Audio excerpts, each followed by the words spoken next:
हाथी और शेर की कहानी। एक बार एक जंगल में एक शेर अकेला बैठा हुआ था। वो अपने बारे में सोच रहा था कि मेरे पास तो तेज धारदार मजबूत पंजे और दांत हैं, साथ ही मैं एक बहुत ही ताकतवर जानवर भी हूँ। लेकिन फिर भी जंगल के सारे जानवर हमेशा मोर को ही क्यों तारीफ करते हैं। दरअसल शेर को इस बात से बहुत जलन महसूस होती थी कि सभी जानवर मोर की तारीफ करते थे। जंगल के सभी जानवर कहते थे कि मोर जब भी अपने पंख फैलाकर नाचता है तो वह बहुत सुंदर लगता है।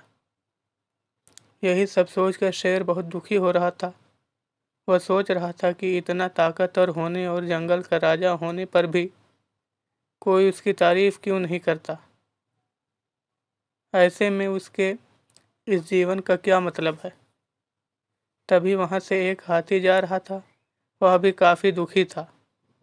जब शेर ने उस दुखी हाथी को देखा तो उसने पूछा, तुम्हारा शरीर इतना बड़ा है और तुम ताकतवर भी हो, फिर भी इतने दुखी क्यों हो? तुम्हें क्या परेशानी है? दुखी हाथी को देखकर शेर ने सोचा कि क्यों ना मैं इस हाथी के साथ अपना दुख बांट लूं।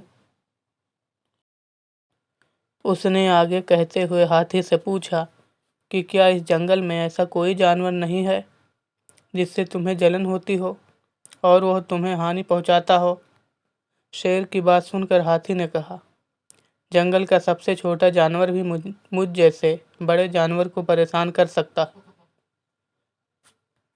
शेर ने पूछा, वो कौन सा छोटा जानवर है? हाथी ने कहा, महाराज वो जानवर चींटी है। वह इस जंगल में सबसे छोटी है, लेकिन जब भी वो मेरे कान में घुसती है तो मैं दर्द के मारे पागल हो जाता हूँ।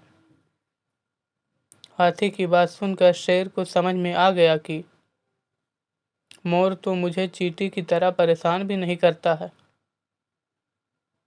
फिर भी मुझे उससे जलन होती है। ईश्वर ने सभी प्राणियों को अलग अलग खामियां और खूबियां दी हैं। इसी वजह से सारे प्राणी एक जैसे ही ताकतवर या कमजोर नहीं हो सकते हैं।